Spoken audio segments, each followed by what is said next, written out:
একজন মেয়ের চরিত্র নষ্ট হওয়ার পেছনে তার মা হচ্ছে সবচাইতে বেশি দায়ী। Yes, you have heard the right thing. আপনি সঠিক জিনিসটি শুনেছেন। আমি এটাই বলেছি যে একজন মেয়ের চরিত্র নষ্ট হওয়ার পেছনে, তার ইজ্জত নষ্ট হওয়ার পেছনে, তার ক্যারেক্টার নষ্ট হওয়ার পেছনে তার মায়ের হাত সবচাইতে বেশি।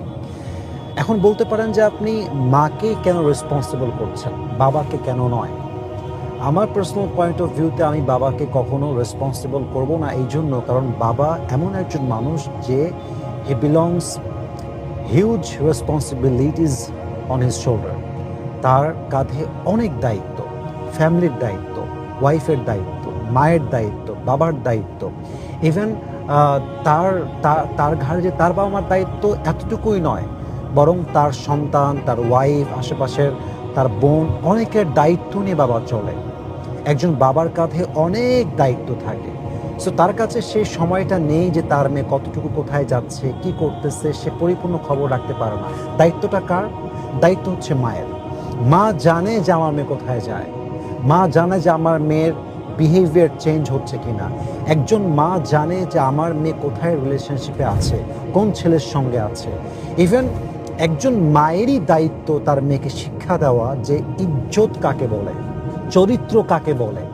একজন মায়ের দায়িত্ব এটা মেয়েকে শিক্ষা দেওয়া যে মা, তোর ইজ্জত, তোর চরিত্র এটা জাস্ট হাজব্যান্ড পাবে, এটা তোর বয়ফ্রেন্ড পাবে না।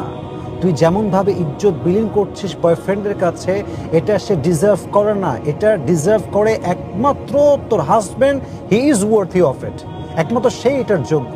একজন মা তার মেয়েকে শিক্ষা দিবে শ্বশুরবাড়ির সঙ্গে ডিল করতে হয় কেমন করে। একজন মা তার মেয়েকে শিক্ষা দিবে হাজব্যান্ডের গুরুত্ব একজন মেয়ের জীবনে কতটা বেশি। একজন মা তার মেয়েকে শিক্ষা দিবে যে তালাকটা তোর জীবনে আলটিমেট সলিউশন নয়। একজন মেয়ে তার মাকে শিক্ষা দিবে তোর লাইফে সবচাইতে রেসপেক্ট যে ডিজার্ভ করে, হি ইজ ইউর হাজব্যান্ড। এটা মায়ের দায়িত্ব, এটা মায়ের শিক্ষা। ইভেন আপনি আমার এই কথা বিশ্বাস করবেন কি না আমি জানি না, আজকে যত মেয়ের সংসার ভাঙতেছে, বেশিরভাগ সংসার ভাঙার পেছনে মা দায়ী। কেমনে ভাবে দায়ী আমি আপনাকে বোঝাচ্ছি। শুধুমাত্র যে বিয়ের পরেই শাশুড়ি কুটনামি করতে হবে, ভুলভাল বুঝাইতে হবে, ভুলভাল বিষয়ে মোটিভেট করতে হবে, it's exactly not like that.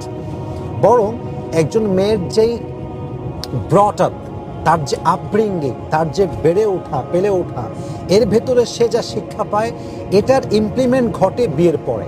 একজন মেয়ে যদি দেমাগী হয়, এটা কিন্তু বিয়ের পরে হয়েছে তা নয়, সে বিয়ের আগ থেকেই দেমাগী।